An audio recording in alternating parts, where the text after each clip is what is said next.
Everyone, I am Carmen Michael, the professional mic holder. Everyone, it's Alexis Cardoza. What's up, everybody? It's the Wild Rhino Clark Connors from New Japan Pro Wrestling, and I am here getting wild, drinking an 805. Hey, this is Billy Starks. Rip F and Bison. I ran out of booze. I am the fire starter, the Carney Killer. I am born to die, Jake Crest. This is Bobby Olson. This is Anthrax of H2O. My name's Christopher Landon, Anthony Streeter. My name is Frank Minetti. Ladies and gentlemen, it is the Red Air and one half of the PH Boys from Hood Classic Entertainment, representing the Hood Boys, the PH Boys, Purple Haze, Prince Alexander. This is Martin Stone, the original strong style hooligan. And today, you have the privilege of drinking at Moe's. And you know I'm drinking with Mo. And you are drinking at Moe's, where we talk about the pros of pro wrestling in the Midwest while sipping on some brews with blessed beers and wrestling. That's my scene. Death matches and lucha libre. It's also mean. I'm a straight up smart goofball, not no kiss ass. I stand tall when it comes to wrestling. I'm the king. I know every move, every fling. Get ready for a wild time with drinking at Moe's, where we don't quit drinking at Moe's. That's where it's at, like a power bomb. We hit hard, never flat. Fucking right, we're living the dream. Talking about wrestling, know it's a scream.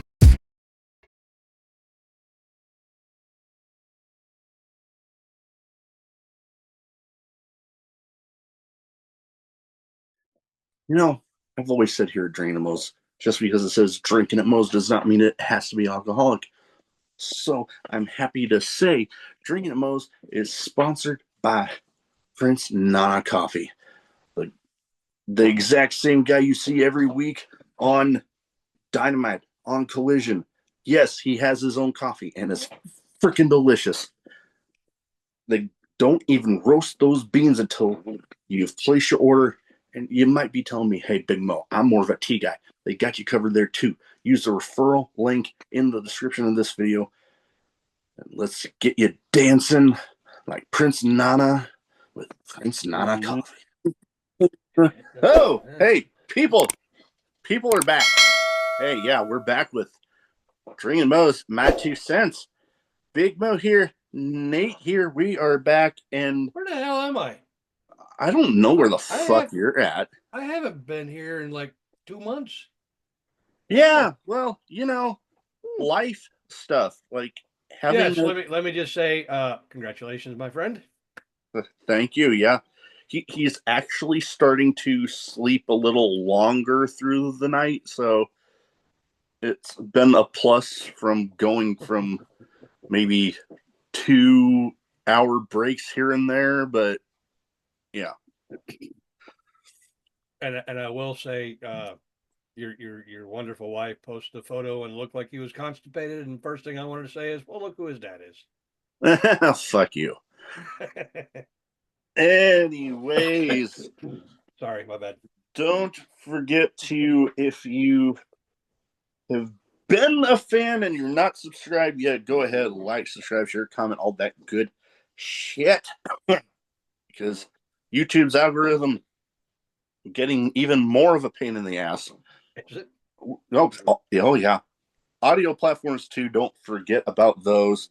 And man, you know what you need to do with a like button? You need to put some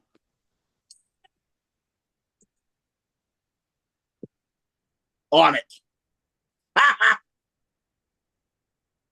I did. I had to. I don't know what you did. You didn't hear it? Nope. Motherfucker. Well, that backfired. That kind of ruins everything. Yeah. Wow. Well, it was supposed to be. Now, see, we don't cut out shit on here, but okay, tell me. I kind of heard something. Did you finally hear it that time? I heard a little bit.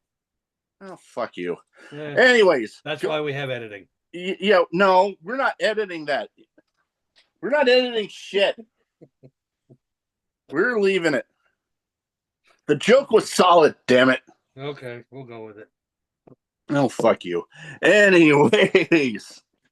Yeah, it's been a while since we have been on for my 2 cents.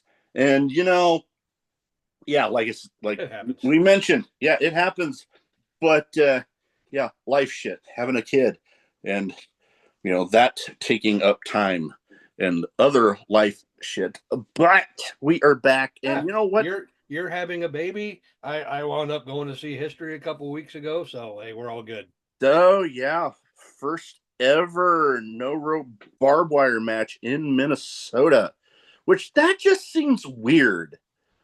Why is that? That it took till 2025 for a state to have one. I figure most states have already had one. Yeah, I know, right? But apparently this was the first one, and it wasn't bad. I'll say that.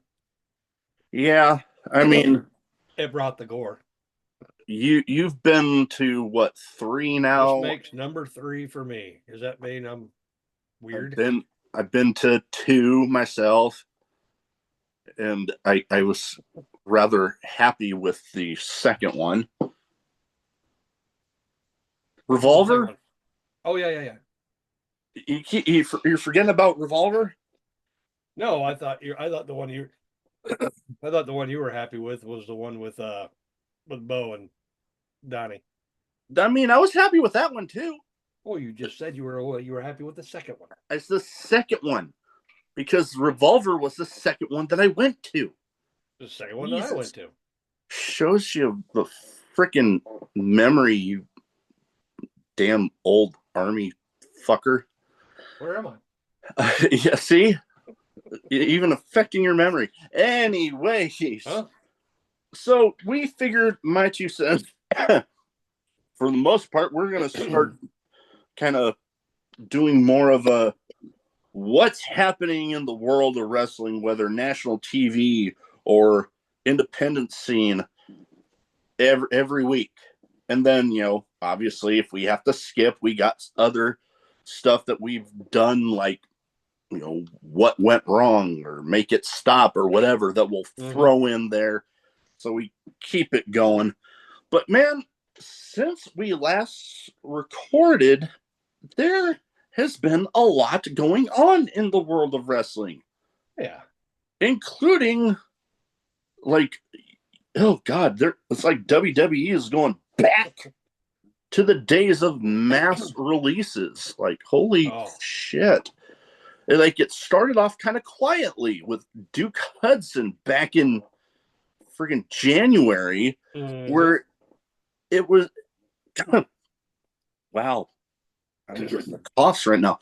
But it was just weird, because other than the whole Chase U thing kind of fizzling out, Duke Hudson was kind of the more, I guess, bringing a level of seriousness to what was kind of a joke stable. It was. And the fact that, as far as I'm aware, everybody else is still there. Like, I literally, NXT, I gotta say, they've been a little more watchable lately. And yeah, the fact, like, I just saw this last week's one where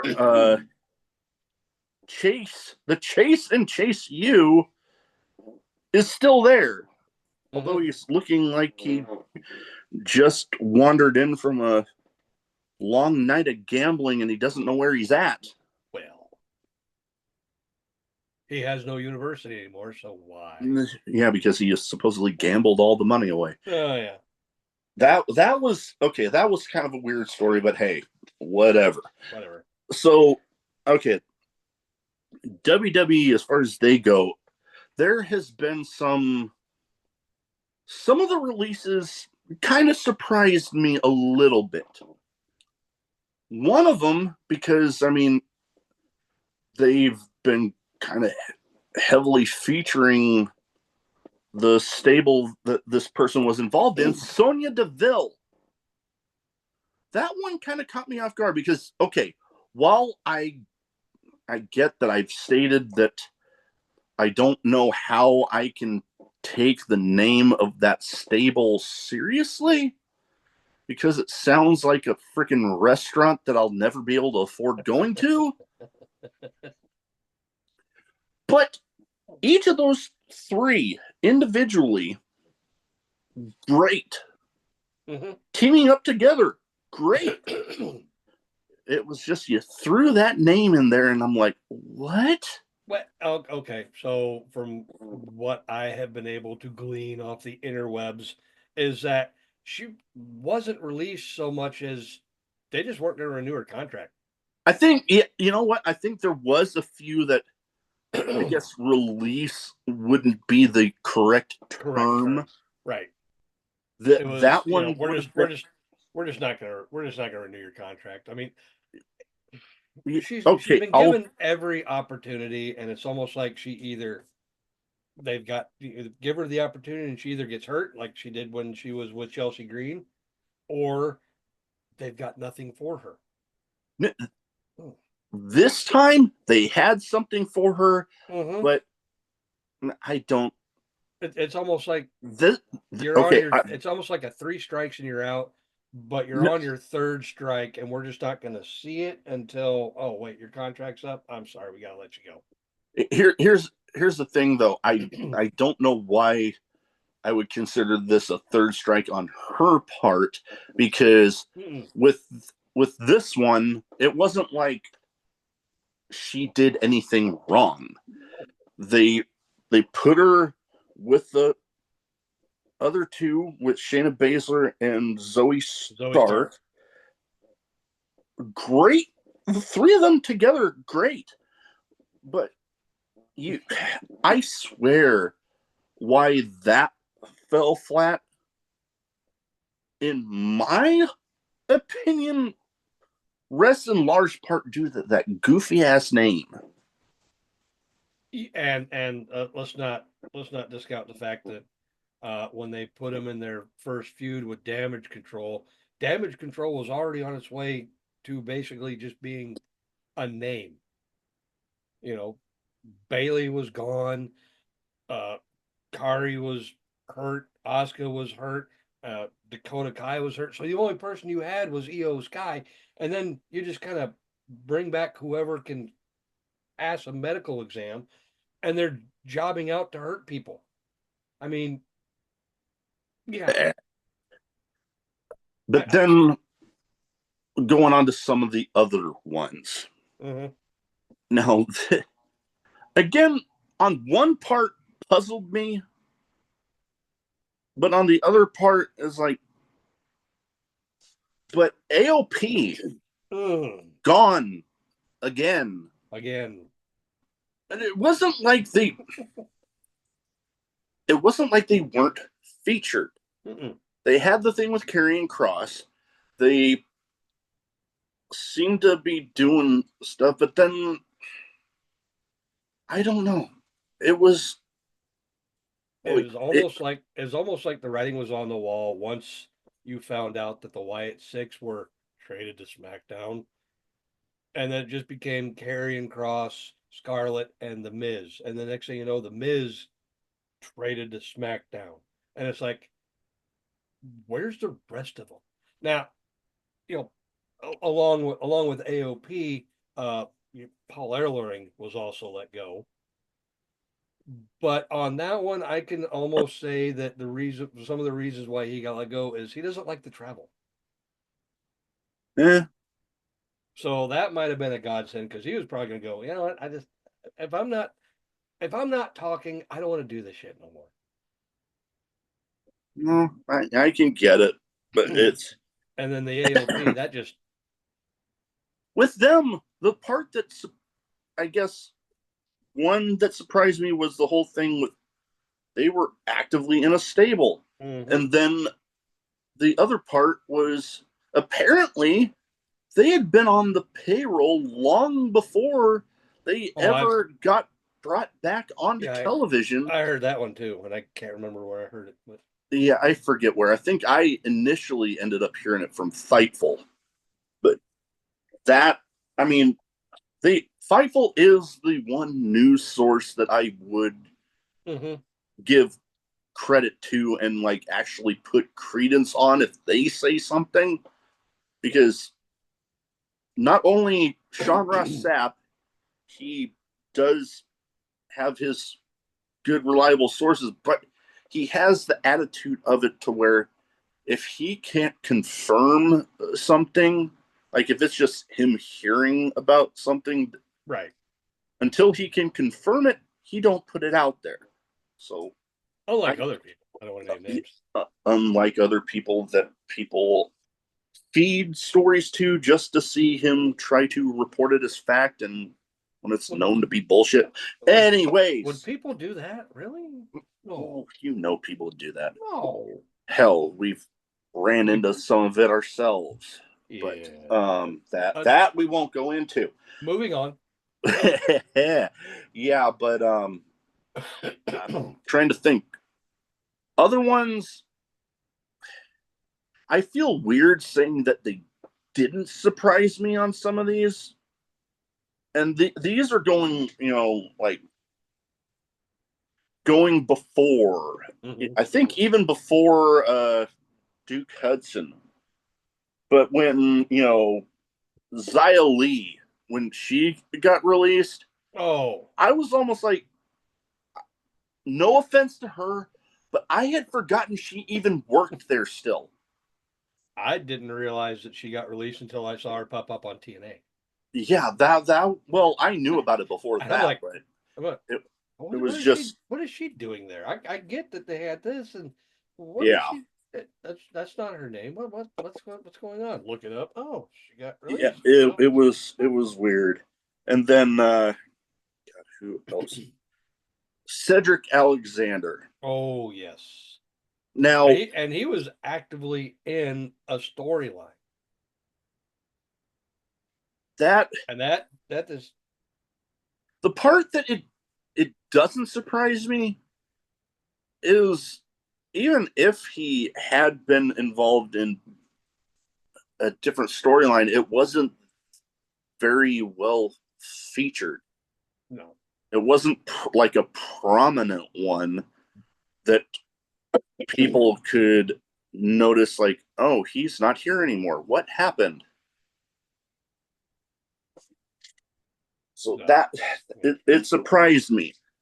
Now, it seems as if WWE ain't the only one releasing people or not letting not renewing contracts, which, to be quite honest, and I know there are other people that WWE release, like Blair Davenport, and oh God, I am feeling bad that I'm forgetting some of the names.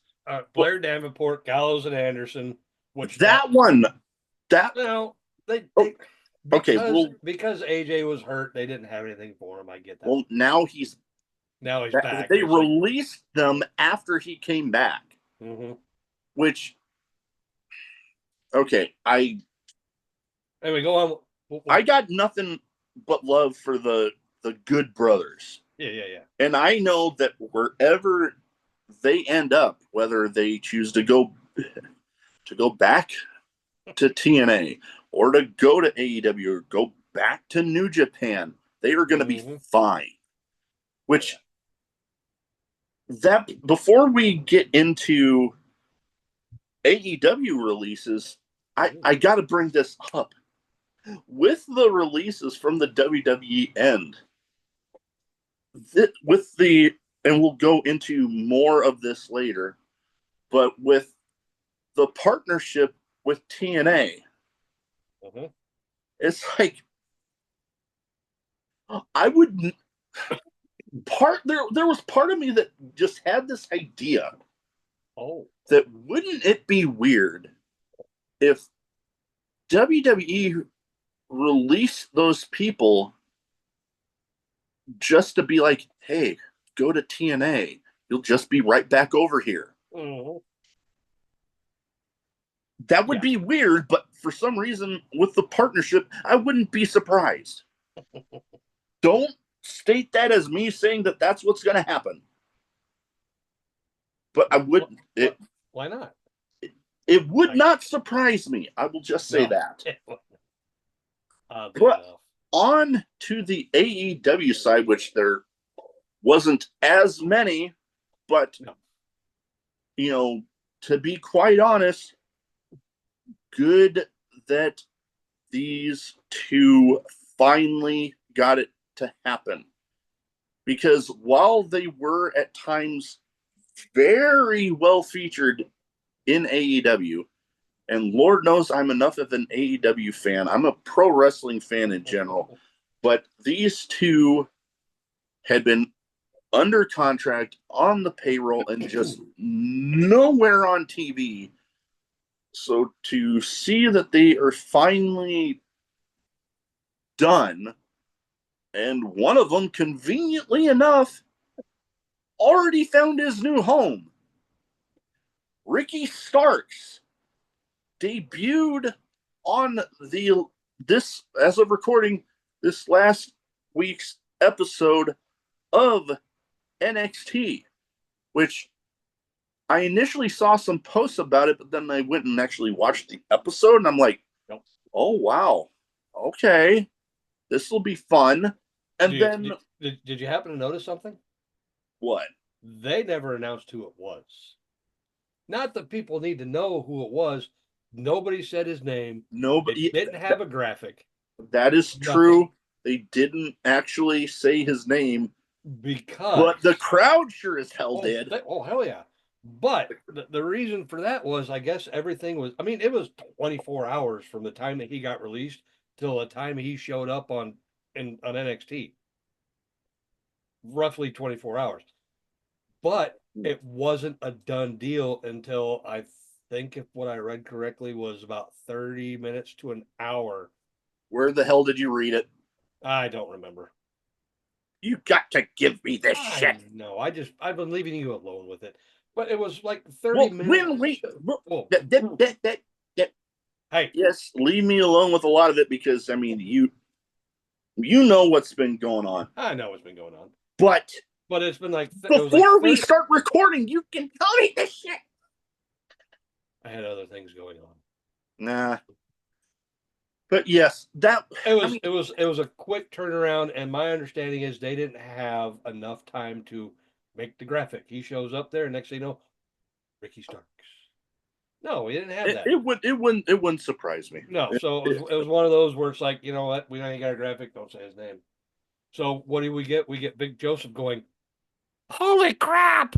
Like a prepubescent teenager seeing boobs for the first time. So God, don't get me started. Okay, while I did say that NXT is way more watchable now, it is. I gotta say this though. Booker T needs to stick to either in-ring or running his promotion, because him on commentary for NXT has been driving me nuts. He sounds like he's about to have a stroke every time he gets excited. Oh, quack, quack. Oh God, it is ridiculous. But I mean, I'll give him this. It's a guarantee that any of his commentary that he does on NXT is going to show up on the next episode of Botchamania, because something's going to get screwed up. Well, but hey, I will give him this, because I am trying to be. Excuse me. Gives me the burps again. But I'm trying to be a little more positive with a lot of stuff. You know, having a kid will do that to a guy. Booker T, he seems like he is having a hell of a lot of fun. Mm-hmm. So I will give him that. He seems like he's having fun, and if that is the case, then by all means, go with it. Keep having fun. Who am I to trash somebody that is having fun at what they're doing? You trash somebody? No. Oh, good Lord. You and I both know we don't even give me that. But the other release that didn't really surprise me, Miro. Oh, yes. Now, I don't like talking about rumors, but, people got to talking as soon as the word came out that, saying, oh, I'm hearing people are expecting Miro back in WWE, which, I mean, to be honest, it would not surprise me. No. Not surprisingly one damn bit. Because I think I actually did see a photo of him with Sheamus having Guinness together. They're friends outside of the business, so I mean that's a whole nother thing. Is that the one that was like released yesterday or something like that? Yesterday, the day before.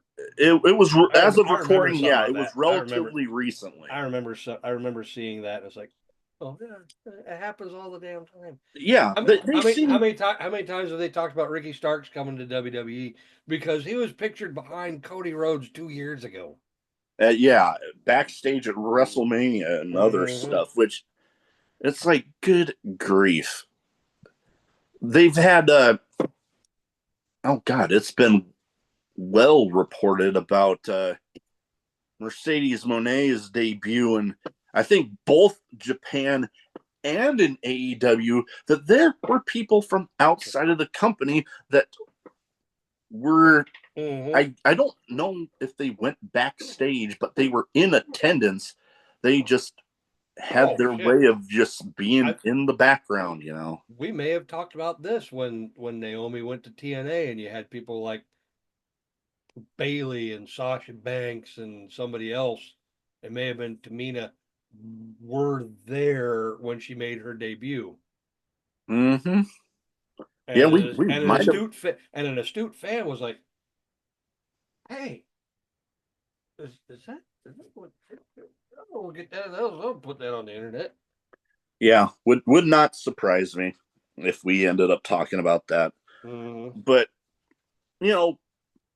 Ricky Stark's already found his new home. Miro, I mean, only time will tell.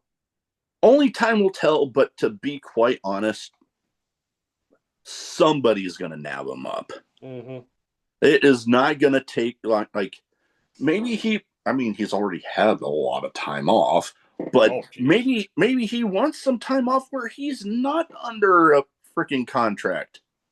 Yeah. That could be. Maybe he does some short indie run.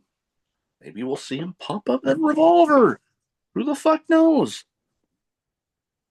Put that out into the universe. I know I wouldn't mind seeing it, but Miro, Rusev, however you want to call him, he's gonna land somewhere and he'll be fine. Good Brothers, I'm sure they'll be fine. They'll be fine. They'll be nabbed up by somebody. I know. God, who else? Other people that some more that contracts just didn't get renewed. Josh Alexander. Yeah. He is, I'm hearing, exploring options, which I mean, there's the option of, obviously WWE with, but then again, that's the opposite of the whole weird factor of, oh, I'm not going to be in TNA anymore, but hey, I'll go to WWE and there I'm back on TNA programming. Right back to TNA programming. Which that would just be. Well, okay. So remember when we first started talking about the TNA, WWE, and NXT relationship, what's the one thing we said would be really cool? That he goes to NXT and then starts teaming back up with Ethan Page. Either teaming with Ethan Page or having a one-off with Ethan Page. And while we're discussing it, apparently that shit was in discussion too. Where did you hear it was in discussion? Because I swear, Chris Van Fleet, when he had his interview with Josh Alexander. I've watched that one and I don't even remember. He sat there and said there were talks, and it never came to fruition. That was when he was still with. That was when he was still in TNA. There were talks to have him go there and either team with him for one night, bring back the North, or. Okay, I do remember that now. Mm-hmm. So that, I mean, hell. But nothing came about it. So it's like, oh well. Now, all right. If he winds up going to NXT, maybe we'll get what was discussed. Oh yeah. But okay, so going off of that, the news, it's been out. TNA WWE multi-year partnership, where people get to be used on any of the brands. Either brand. Which, I mean, we all kind of thought that when Jordan Grace entered the Rumble back in 2024, that was already happening. But now it's like official, like signed and all of that.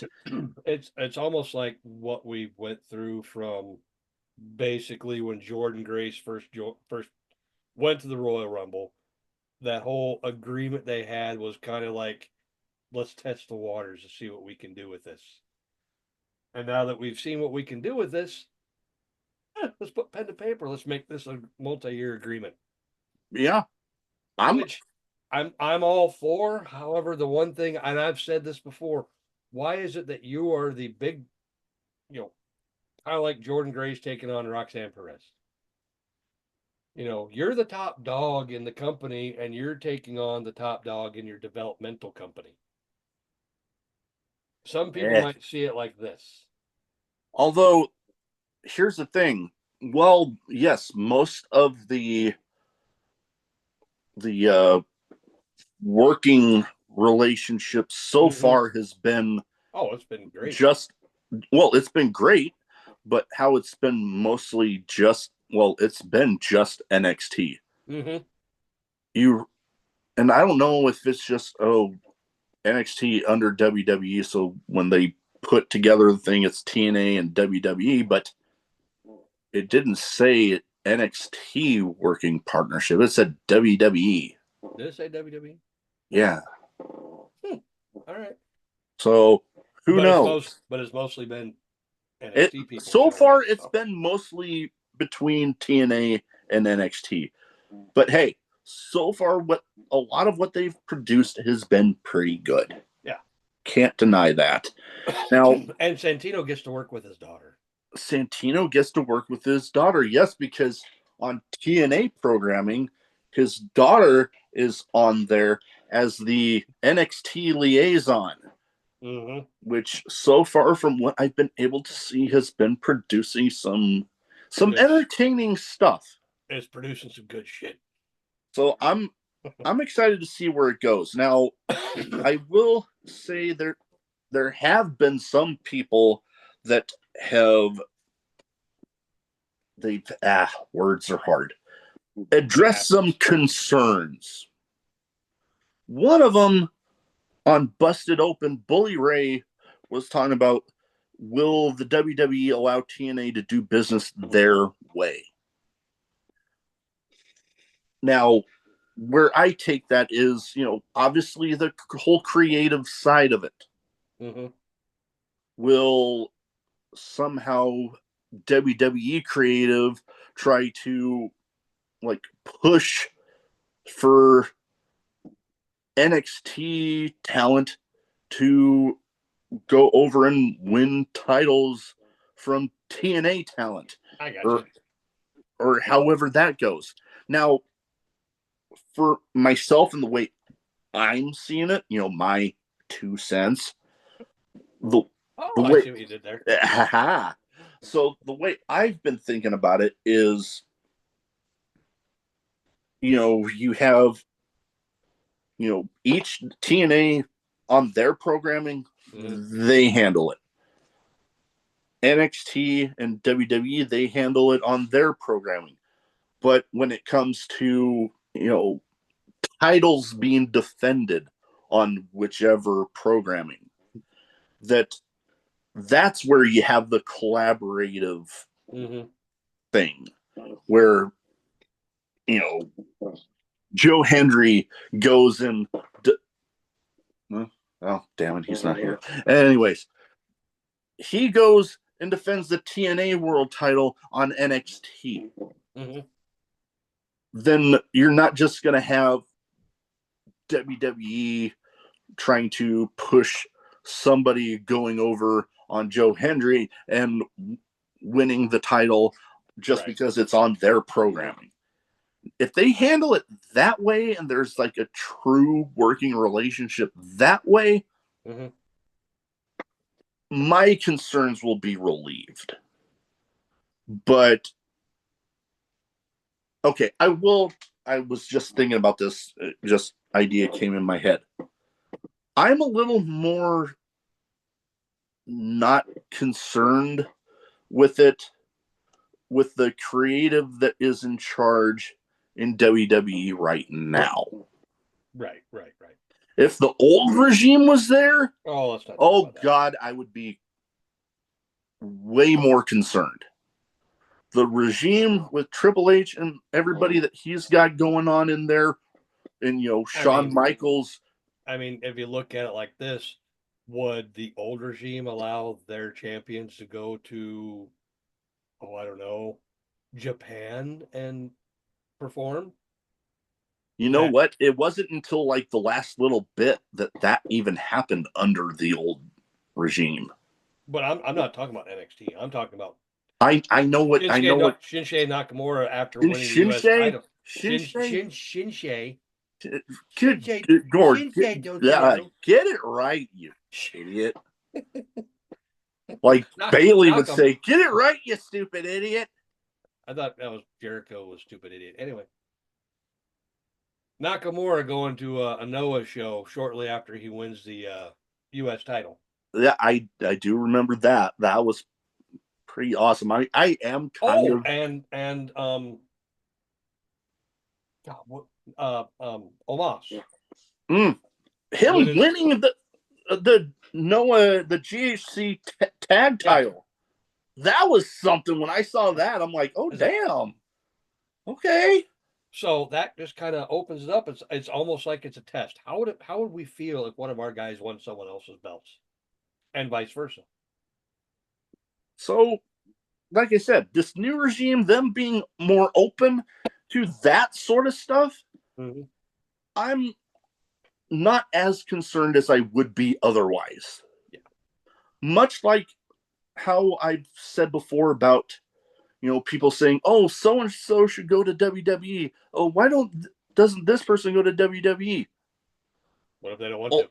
Oh, well, still, there's like, well, what if they don't want to? But the whole thing, the whole thought process that I've mentioned before that I've had, old regime, I'd be like, oh God, no. Yes,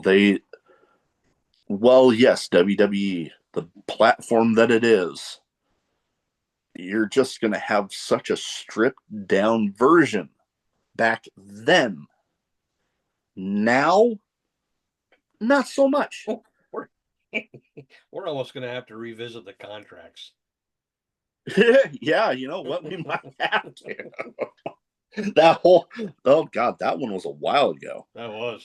But yeah, the concerns going to, like I mentioned, will WWE creative take over TNA plans? I'm not, like I said, I'm not as worried about it right now. With the way things are going with, everybody that's involved in creative at both companies, not all that worried about it. Now, okay, last but not least for this episode, AEW making the move to smaller venues. I gotta say, visually so far, looking great. The crowds look way more filled, way more packed in there. You get the crowds going. Hell, I'm gonna be in attendance here in about a month. Okay. Here in about a month, AEW is going to be at the Liberty First Credit Union Arena. Now, for those not in Omaha, yes, it is a bit of a smaller venue. Mm-hmm. There's no lower upper bowl. There's main floor, lower bowl. That's about it.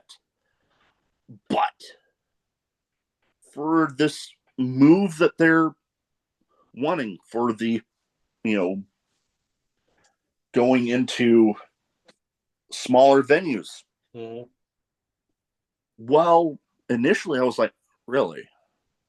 But now, having seen some of the episodes where the arenas they've been in so far, this is going to be interesting. I'm excited. And hell, third row, right near the entrance, literally a seat in between myself and the entrance.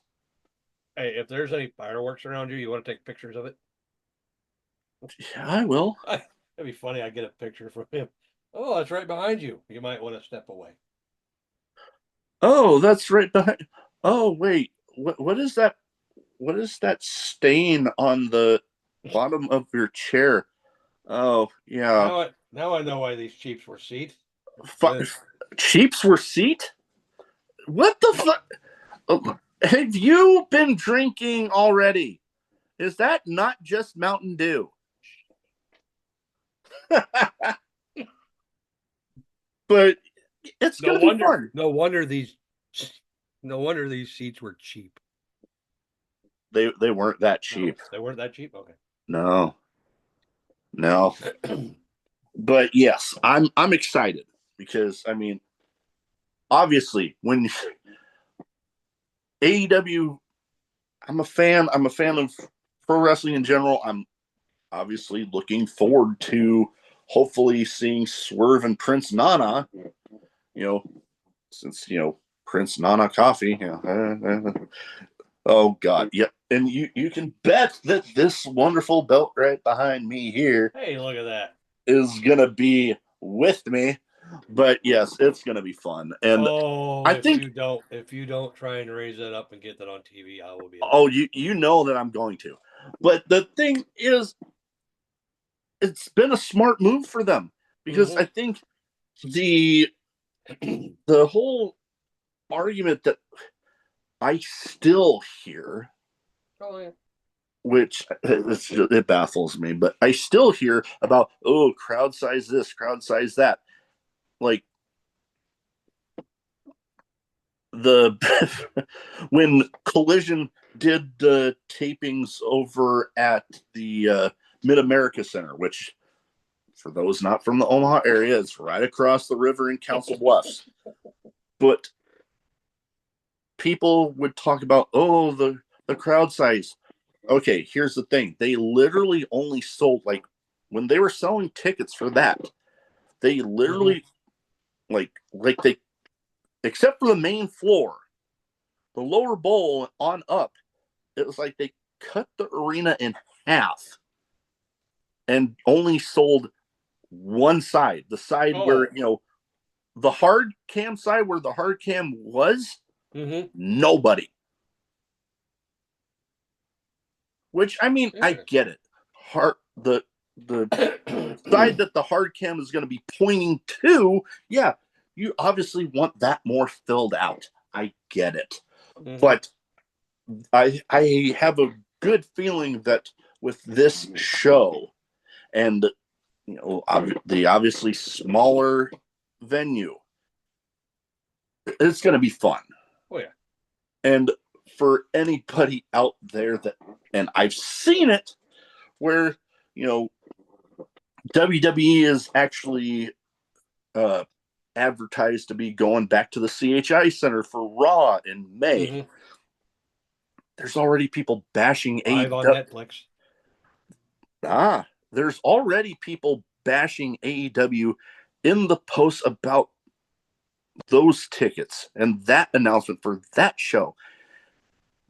Just like, obviously, there was people bashing AEW in the one about the Dynamite Collision taping in March, which, okay, to be quite fucking honest, those people are just making yourself sound stupid. Mm-hmm.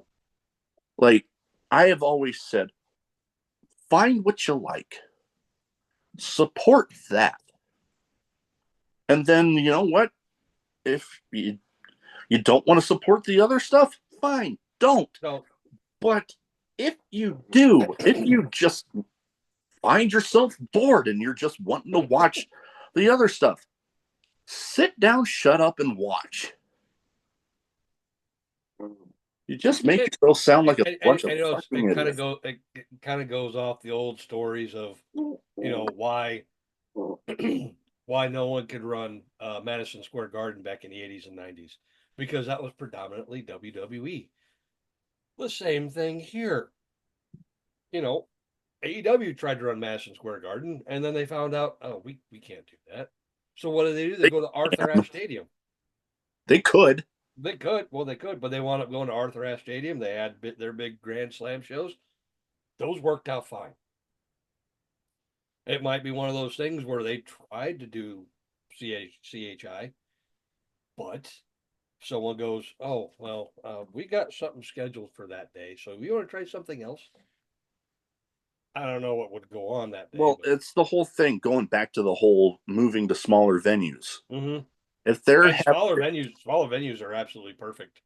Oh yeah. Although in my head, I probably would have thought they might have wanted to try, I don't know, Baxter Arena, where it's like kind of a happy medium between, big and small. Yeah, it's that happy medium, right? Which I thought would have been perfect. But hey, if you want to go. And then when stuff starts, getting better by whatever means, and you want to go back to trying the bigger stuff, that by all means, go for it. But I'm having a pretty good feeling here. I think it's, so far from what I've seen, my taste, things seem to be going fine. Yeah. Creatively, things seem to be going fine.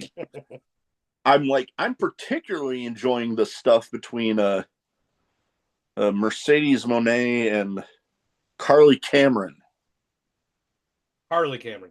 Carly, my wife.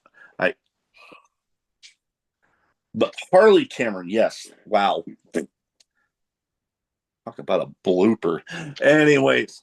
Speaking of which. Dude, Harley Cameron, her promos as of late, for somebody that was treated as, they kind of came off as kind of a joke. I wouldn't say they were necessarily treated as one, but she kind of came off as one. Dude, whether, she tries to pull off a funny moment or she had a relatively great, serious promo that aired on Dynamite this last week. She's been doing great. So apparently their Australian show is today. As of recording today, yes. Mm-hmm. So we'll see how that goes. It's going to be interesting. I'm going to be, attempting to watch, because I got to make sure, other promotions that, I follow, and I have done some work with some talent from there on, try to keep up with everybody. H2O. H2O, yes, they've been very good to me. I actually got one scheduled for one of the one of the few talent that I have not had on yet from there. So, The boss? oh God, no. I wish. I wish. That is still one that I need to get done. That right there is a bucket list. But conveniently enough, as of a week from today, as of recording, the guy that I am going to have on is actually facing off against the boss. And let's just say it's, you know how death matches often have some wacky ass names? Yes. It was like Salt, Lemon Juice, and Home Run Derby death match.